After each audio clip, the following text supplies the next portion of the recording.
23 साल का बंदा सचिन के विकेट निकालने के बाद उन्हें घूर कर इस तरह से सेलिब्रेट करता है। इसके बाद जो होता है ये शायद आपको भी पता होगा, पर मजे की बात यह है कि ये इस कहानी की शुरुआत नहीं बल्कि क्लाइमैक्स है। इस लम्हे के पीछे एक बेहद अद्भुत कहानी है जो साफ साफ बताती है कि ओलोंगा ने ये क्यों किया। ऐसा क्या था जिसने एक 23 साल के बॉलर में इतनी हिम्मत जगा दी कि वो दुनिया के सामने भगवान की तौहीन कर दे। एक ऐसी तौहीन जिसके बाद 36 घंटों में जो कुछ भी हुआ उसने एक मिसाल कायम करके रख दी। 31 जनवरी 1995 जिम्बाब्वे। आज एक ऐतिहासिक दिन है क्योंकि आज जिम्बाब्वे के इतिहास में पहली बार एक ब्लैक व्यक्ति उनके क्रिकेट टीम के लिए खेलने वाला है। अफ्रीका का नगीना कहलाए जाने वाले इस छोटे से देश में जहां 99.38% आबादी ब्लैक अफ्रीकन्स की थी, वहां उनकी पूरी क्रिकेट टीम ब्रिटिश ओरिजिन्स के वाइट से भरी हुई थी। आज जब फाइनली एक ब्लैक बंदा अपने देश के लिए सिलेक्ट हुआ था तो वाकई में ये उनके नए जन्मे देश के लिए एक नया मोड़ था। उस पर बंदा था सिर्फ 18 साल का, सामने पाकिस्तान यानी रीनिंग वर्ल्ड चैंपियन। तो लाजमी है पूरी देश की आंखें इस मैच पे लगी हुई थी और मैच शुरू होते ही उसने अपनी पहली ओवर में एक विकेट ले ली और उसके बाद इंजर्ड होकर बीच मैच में बाहर निकल लिया। जिम्बाब्वे ने फिर पाकिस्तान को हराकर अपनी पहली टेस्ट जीत दर्ज की, जिसके बाद उस नौजवान पे थ्रोइंग के चार्जेस लगा दिए गए और वो अंतरराष्ट्रीय क्रिकेट से बैन हो गया। ये था हेनरी ओलोंगा। मैल्कम मार्शल और एलन डॉलन को देखकर बड़ा हुआ ये 18 साल का नौजवान जो सिर्फ प्योर पेस में विश्वास रखता था, जिसे जिम्बाब्वे का पोस्टर बॉय कहा जा रहा था। उसे जल्द से जल्द अपनी एक्शन करेक्ट करके रीवैल्यूएशन करने के लिए कहा गया, पर ये जिम्बाब्वे में नहीं होना था। उसे अपने देश के बाहर किसी प्रीमियर बॉलिंग इंस्टीट्यूट में जाकर ये करना पड़ता। ऑप्शन थे तो अनेक, उस पर अपने बोर्ड की फाइनेंशियल बैकिंग, वो जो चाहिए वो देश चूज कर सकता था, पर उसने चूज किया इंडिया, स्पेसिफिकली चेन्नई का MRF पेस फाउंडेशन, जो उस समय ऑस्ट्रेलियन लेजेंड डेनिस लिली के नेतृत्व में दुनिया भर में मशहूर हो चुका था। यहाँ उस 18 साल के बंदे ने एक पूरा साल बिताया, दिन में अपने हुनर, अपने एक्शन, अपने पेस को सुधारता और रात में चेन्नई की गलियों में मजे करता। ऐसी गलियां जहां उस समय एक ही नाम गुंजा करता था,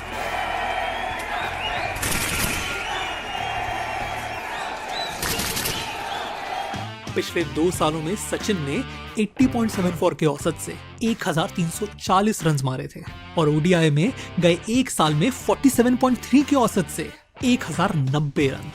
सिर्फ 16 साल की उम्र में डेब्यू करने वाला ये भारत का यंगेस्ट डेब्यूटेंट आज घर घर का नाम बन गया था और उसमें इस जिम्बाब्वे के यंगेस्ट डेब्यूटेंट को अपना भविष्य दिख रहा था।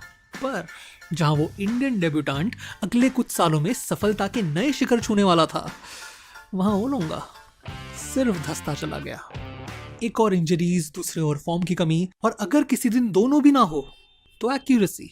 भाई साहब की हालत ये थी कि जब दिन हो तो वो दुनिया हिला दे, पर जब ना हो तब वो फुटबॉल से भी स्टंप ना गिरा पाए। ऐसे ही साल दर साल बीतते गए, एक और जिम्बाब्वे की टीम का नाम बढ़ता गया और ओलोंगा का नाम गिरता गया। और फिर ऐसे माहौल में आया सितंबर 1998, इंडिया का जिम्बाब्वे टूर, या ये कहे सचिन का जिम्बाब्वे टूर, क्योंकि ये साल इंडियन टीम को तो छोड़ो, पहले सचिन को संभालो वाली स्टोरी बनकर रह गई थी भाई। ऑस्ट्रेलिया के खिलाफ 2 सेंचुरीज, फिर एक के बाद एक 3 मल्टीनेशन टूर्नामेंट्स के फाइनल में सेंचुरीज। कुल मिला के इस साल में उन्होंने 60 सेंचुरीज और 12,000 ओडीआई रन ऑलरेडी मार दिए थे। और फिर इस सीरीज के आखिरी ओडीआई में आया 8वां। इंडिया ओडीआई सीरीज तो जीत गई थी, अब सिर्फ एक टेस्ट बाकी था, पर अब भी जिम्बाब्वे के पास सचिन का कोई जवाब नहीं था। ऐसे में जिम्बाब्वे टीम के सिलेक्टर ने फोन लगाया इंजरी से बाहर बैठे ओलोंगा को। मैसेज सिंपल था, सचिन से निपटने के लिए उनके पेस की जरूरत है, और ओलोंगा इंजर्ड होने के बावजूद मान गए। ग्रॉइन का मसल पुल और सोर बैक लिए जब ओलोंगा मैदान में उतरे तब किसी को उनसे कुछ खास उम्मीदें नहीं थी, खास करके तब जब पहली इनिंग में उनकी पूरी टीम 181 फॉर 8 पे कोलैप्स कर गई। पर ऐसे समय उतरे ओलोंगा। पहले 50 मिनट तक क्रीज पे खड़े रहकर उन्होंने 33 रन की पार्टनरशिप बनाई और फिर बॉलिंग करते वक्त पूरे इंडियन बैटिंग लाइनअप को चीर के रख दिया। मोंगिया, सिद्धू, अजहर, गांगुली, रॉबिन, सिंह, हर कोई ओलोंगा का शिकार। उन्होंने अगले इनिंग में एक विकेट भी ली, जिसके बाद उन्हें इंजरी से बाहर होना पड़ा, पर तब तक चोट लग चुकी थी। पूरी इंडियन टीम जल्द ही 173 रन्स पे ऑल आउट हो गई और जिम्बाब्वे ने अपने इतिहास की दूसरी टेस्ट विन दर्ज की। मैन ऑफ द मैच थे हेनरी ओलोंगा। 4 साल तक इग्नोर किए जाने के बाद आज फाइनली उन्होंने अपने आप को प्रूव किया था, वो भी दुनिया के बेस्ट बैट्समैन के सामने। वही बैट्समैन, वही नाम जो चेन्नई की गलियों में वो सुनते नहीं थकते थे। ओलोंगा के सपने अब आखिरकार सच होने वाले थे। उनका कॉन्फिडेंस अब अपने शिखर पर जा पहुंचा था। इसी कॉन्फिडेंस से वो कुछ दिनों बाद न्यूजीलैंड के खिलाफ मैच में उतरे और भले ही जिम्बाब्वे वो मैच हार गया, पर उनके पेस ने फिर एक बार उनकी टीम को जीत के करीब पहुंचाया था। अब सारी निगाहें टिकी थी जल्दी होने वाले कोको कोला कप पर, जहां जिम्बाब्वे भिड़नी थी वर्ल्ड चैंपियन श्रीलंका और पुराने प्रतिद्वंदी इंडिया से। और शॉकिंगली यहाँ जिम्बाब्वे ने श्रीलंका को हरा दिया, वो भी एक नहीं 2 बार। ग्रुप सीरीज की आखिरी मैच आते आते जिम्बाब्वे और इंडिया दोनों फाइनल्स के लिए क्वालिफाई कर गई थी। मैच का वैसे कोई इंपॉर्टेंस नहीं था सिवाय एक बात के, इंजरी से बाहर बैठे ओलोंगा आज टीम में वापसी कर रहे थे, वो भी आखिरी बार बुरी तरह से हारी हुई इंडिया के सामने। उस पर ओलोंगा ने अपनी टीम को वर्ल्ड चैंपियंस को हराते हुए देखा था उनकी गैर हाजिरी में। तो एक और पिछले मैचेस का कॉन्फिडेंस, उस पर खेलने की भूख।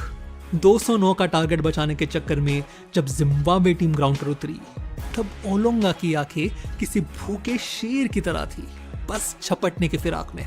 और फिर मैच के दूसरे ओवर में अपनी डाली दूसरी गेंद में गांगुली आउट।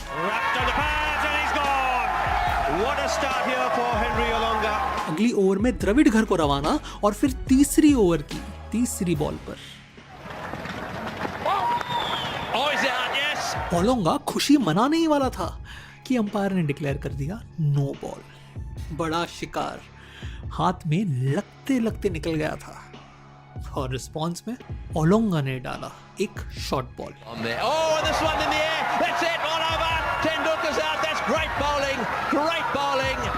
3 ओवर्स और 3 टॉप ऑर्डर बैट्समैन चित, उनमें से एक सचिन, इन फॉर्म दुनिया का बेस्ट बैट्समैन सचिन, उनका गोल, उनका कंपटीशन, उनका चैलेंज सचिन, जिसे ओलोंगा ने 2 बॉल में 2 बार आउट किया था।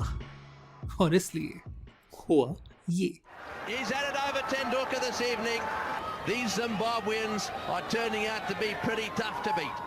Henry Olanga, after getting these wickets, strutting around, and you couldn't blame him. He was young, was very, very worked up in getting those wickets. अब कर तो दिया, पर कॉन्फिडेंस, जोश और खुशी में की गई ये एक एक्शन कितनी भारी पड़ने वाली थी, इसका उनको कोई अंदाजा नहीं था।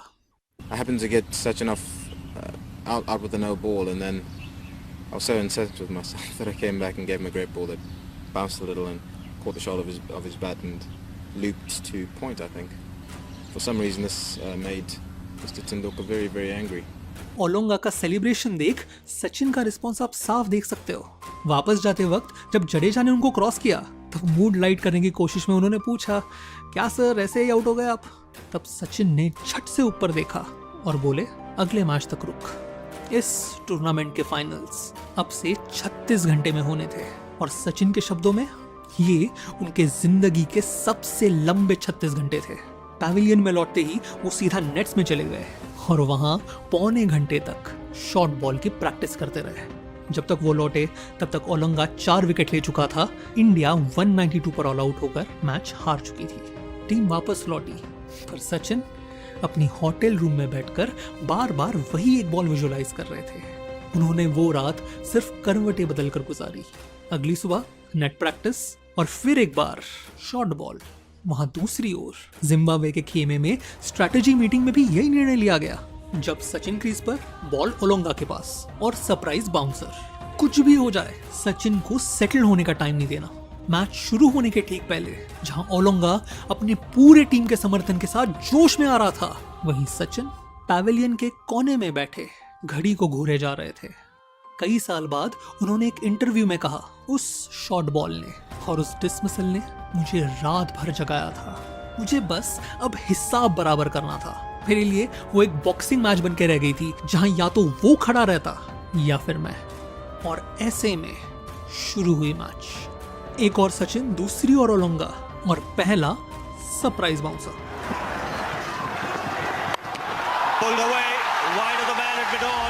वो कहता है ना, शांत इंसान को जब गुस्सा आता है। सचिन ने फिर ओलोंगा के साथ जो कुछ भी किया वो किसी कत्ल से कम नहीं था। वादा था बॉक्सिंग मैच का, पर सचिन मानो जंग लड़ने उतरे थे। शॉट के बाद शॉट, शॉट के बाद शॉट, मानो हर बॉल स्टेडियम के बाहर मारने की फिराक में। उनका वो बॉडी लैंग्वेज, उनका एटीट्यूड, उनका अग्रेसिवनेस देख जिम्बाब्वे के प्लेयर्स तो छोड़ो, दादा तक चौंक गए थे। यहां तक कि एक बार जब दादा ने रन लेने से मना कर दिया, तब सचिन इतना गुस्सा हुए कि दादा को दूसरे छोर से उन्हें शांत करना पड़ा। No response from Saurabh Ganguly. Sachin Tendulkar wants to know why. Match खत्म होते होते दादा के 90 बॉल्स में 60 रन थे और उतने ही बॉल में सचिन के 124 run. Oh, that's a great shot. Wonderful shot. Beautifully played. 12 चौके 6 छक्के, और अगर आप विश्वास करेंगे तो ये स्ट्राइक रेट उनके शांत होने के बाद का था, क्योंकि ओलोंगा जब बॉलिंग कर रहे थे तब उन्होंने अपनी हाफ सेंचुरी सिर्फ 28 बॉल्स में कंप्लीट की थी। 28 बॉल्स। ओलोंगा, जिसकी पहली ओवर दादा ने फेस की थी सिर्फ 5 रन के लिए, उसके अगले 5 ओवर्स 45 रन के लिए चले गए। Rather than take him off, if he keeps him on, we'll all be home for dinner early. You got a feel for him. That's such a good game last night. Bharat एक भी wicket गवाए बगैर 30 overs में match जीत गया। That's a great shot. That's maximum. India have won a magnificent victory against the Zimbabweans. Zimbabwe के dressing room में सन्नाटा छाया हुआ था। ओलोंगा एक कोने में सिर झुकाए बैठे थे। हीथ स्ट्रीक, जो आगे जाकर इस टीम के कप्तान बने, वो उठे और ओलोंगा को बोले, जब उस जैसा बैट्समैन इस तरह बैटिंग करने को ठान ले, तब दुनिया का कोई भी बॉलर उसके अगेंस्ट कुछ नहीं कर सकता। तो निराश मत हो, सिर्फ सीख ले और आगे बढ़ जा। स्ट्रीक की ये नसीहत शायद ओलोंगा को काम आई हो, क्योंकि इस मैच के ठीक बाद हुई पाकिस्तान के अगेंस्ट टेस्ट में ओलोंगा ने फिर एक बार 5 विकेट्स लेकर वो मैच जितवा दी। आगे जाकर वो उस सीरीज के मैन ऑफ द सीरीज बने। पर इस बार एक फर्क था, कितने भी विकेट्स लेने के बावजूद किसी भी हाल में ओलोंगा ने वैसा सेलिब्रेशन नहीं किया, क्योंकि शायद और कुछ नहीं तो एक सबक जरूर सीख गए थे। कॉन्फिडेंस ना अपनी जगह पे, बेवजह सोए हुए शेर को जगाना ना उनके सेहत के लिए अच्छा है ना उनके टीम के लिए। क्या पता इनमें से कोई उठकर कल सचिन जैसी पारी ना खेल जाए। ओलोंगा की आगे की कहानी जितनी दिलचस्प उतनी ट्रैजिक भी है।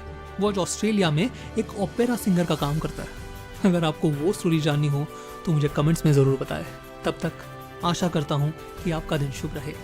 वीडियो देखने के लिए बहुत बहुत धन्यवाद।